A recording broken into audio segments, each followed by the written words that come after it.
Hola Francisco, ¿cómo estás? Vamos ahora con nuestros titulares. El piloto del Su-24 ruso que sobrevivió al derribo de su aeronave aseguró que el avión ruso no violó en ningún momento el espacio aéreo de Turquía y que no hubo ninguna advertencia de parte de las fuerzas turcas. Turquía difundió un audio en el que sostiene que sí se les avisó. El Papa Francisco llegó a Kenia en la primera etapa de su primer viaje apostólico al África. La visita incluirá también a Uganda y la República Centroafricana en un periplo que está considerado de muy alto riesgo. Un policía de Chicago ha sido acusado de homicidio en primer grado por disparar 16 veces contra un joven afroamericano de 17 años hace un año. Las imágenes quedaron registradas en la cámara de una patrulla de la policía.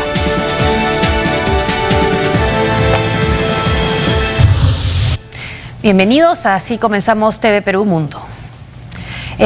A pesar de que el Estado Mayor turco dijo que el caza bombardeo ruso fue advertido 10 veces en el espacio de 5 minutos, el piloto sobreviviente ha declarado que no hubo una advertencia ni por radio ni visual, que no hubo ningún contacto. Pero Turquía, las Fuerzas Armadas turcas también han difundido un audio que afirman pertenece al momento en que sí le advirtieron al avión ruso. Veamos. El piloto ruso Konstantin Muradkin, quien sobrevivió a la caída del Sukhoi 24 en Siria, negó la violación del espacio aéreo de Turquía y que no cruzó ese límite ni un solo segundo. Afirmó que él comandaba la nave cuando el misil impactó por la cola inesperadamente y que no les dio tiempo de hacer la maniobra antimisil. No violamos espacio aéreo ni siquiera durante un segundo. Más aún, cuando nosotros volábamos a una altura de cerca de 6.000 metros y el cielo estaba despejado. No había amenaza de entrar en el espacio aéreo turco. Muradkin aseguró que Turquía nunca informó a la tripulación que estarían invadiendo sus fronteras.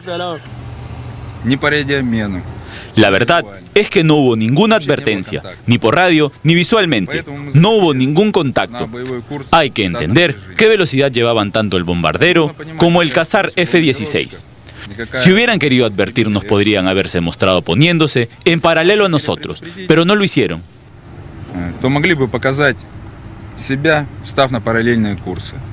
El piloto pidió a sus superiores permanecer en Siria para continuar sus funciones y devolver el favor en nombre de su capitán. La operación para su rescate duró 12 horas y fue realizado por las fuerzas especiales rusas y sirias, informó el Ministerio de Defensa ruso. Entre ellos estuvieron 6 miembros de Hezbollah, así lo informó una cadena de televisión de Rusia. El ministro de Exteriores, Sergei Lavrov, aseguró que no planea hacerle la guerra a Turquía por el derribo del avión Su-24 en la frontera con Siria. No tenemos la intención de librar una guerra contra Turquía. Nuestra actitud hacia el pueblo turco no ha cambiado. Nuestras cuestiones son para actuales dirigentes de ese país. Lavrov dijo que tenía serias dudas de que no se trató de un acto intencionado, ya que todo indicaba que fue una provocación planeada.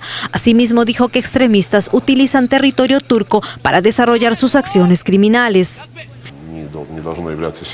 Para nadie es un secreto que los terroristas utilizan territorio turco para preparar sus operaciones en Siria y otros países.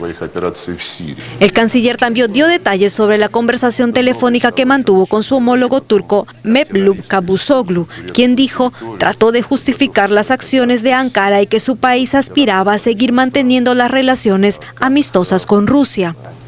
El presidente ruso Vladimir Putin alertó a sus compatriotas de estar expuestos a un riesgo significativo si viajan a Turquía. A su vez anunció que ordenó el despliegue de sistemas de misiles antiaéreos S-400 a la base de Yemeimin en Siria, a 30 kilómetros de la frontera con Turquía. Los S-400 están diseñados para destruir varios objetivos y a diferentes alturas.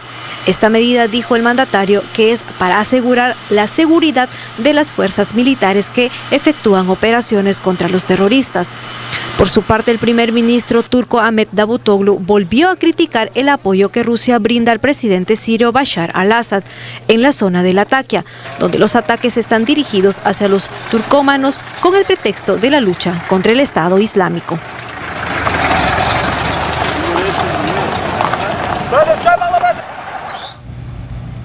Bueno, y aquí hay dos versiones. Está la del piloto sobreviviente, rescatado por sus propias fuerzas, las fuerzas rusas, que llegaron a un lugar bastante peligroso. El otro piloto fue abatido por los llamados turcomanos que estaban en la zona. Además, cuando estaba desarmado, ¿no? Una violación a la Convención a los acuerdos internacionales. Pero hay un tema, también Turquía está diciendo que no, que sí les avisaron y han difundido una grabación que sostienen fue el momento en que se les advirtió. Difícil que se pongan de acuerdo sobre este punto, pero no parece haber, a pesar del despliegue de armamento que acaba de anunciar Rusia, una vocación por hacer que escale aún más este conflicto. No, porque yo creo que no le conviene a nadie, ¿no? En realidad, digamos, hay unos gestos por parte de Rusia como mandar este barco, ¿no?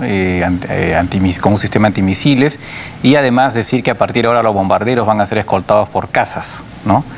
Pero más allá de eso, no, pues sería una locura, ¿no? O sea, pero en todo caso no es la primera vez que esto sucede en realidad. Ya había habido varias veces en que Turquía se había quejado de que los aviones rusos entraban a su espacio aéreo. Y esto se suma a una serie de hechos que de alguna forma hacen que las relaciones entre Turquía y Rusia sean bastante complicadas. El mismo hecho que Rusia esté bombardeando esa zona están turcomanos, que más lo hace de manera indiscriminada. Entonces algunos sospechan que eventualmente Erdogan, presidente turco, habría ordenado como una, digamos, casi habría sido ¿cómo se llama esto? Como una represalia a los ataques de Rusia contra estos turcomanos que son considerados por Turquía como primos, o en todo caso gente muy cercana a ellos, ¿no? Son de origen, étnicamente son turcos, ¿no?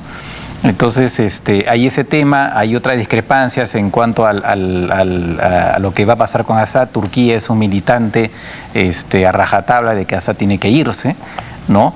Después hay diferendos sobre una zona fronteriza que antes pertenecía a Siria y que ahora pertenece a Turquía, y que aparentemente Rusia apoyaría, digamos, una posición siria para que retorne a Turquía. O sea, hay un contencioso bastante largo entre Turquía y Rusia, incluso también sobre el tema de Crimea, ¿no? Turquía se pronunció en contra de la anexión. Entonces, hay un contencioso complicado. Entonces, y esto se da en ese marco. Hay que añadir además que Rusia tiene la costumbre de invadir espacios aéreos o de ponerse casi en el límite. Lo ha hecho ahora con Turquía y antes lo ha hecho con otros países europeos, ¿no? Como una actitud un poco de provocación. Entonces, todo esto viene a colación de lo que ha pasado.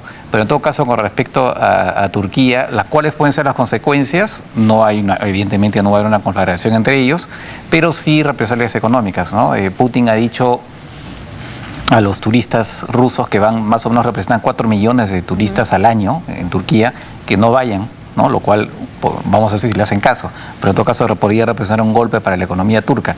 Y por eso está el tema del gas. Es el segundo comprador de gas. Turquía efectivamente le compra mucho a Rusia, pero claro, a Rusia en estos momentos tampoco le conviene perder a un cliente. No, ya perdió Ucrania también, anunciaron que ya no le van a comprar a Gazprom. Así es, entonces, claro, ahí se mezcla la economía con el tema político y militar, ¿no? Claro, y todo esto en medio de los esfuerzos de Francia por poder consolidar una alianza contra una coalición amplia contra el ISIS. Sí, exactamente. Eso complica aún más el tema, porque se supone pues, que Turquía inevitablemente tiene que formar parte de esa coalición, ¿no? Con Rusia. Con también. Rusia, ¿no?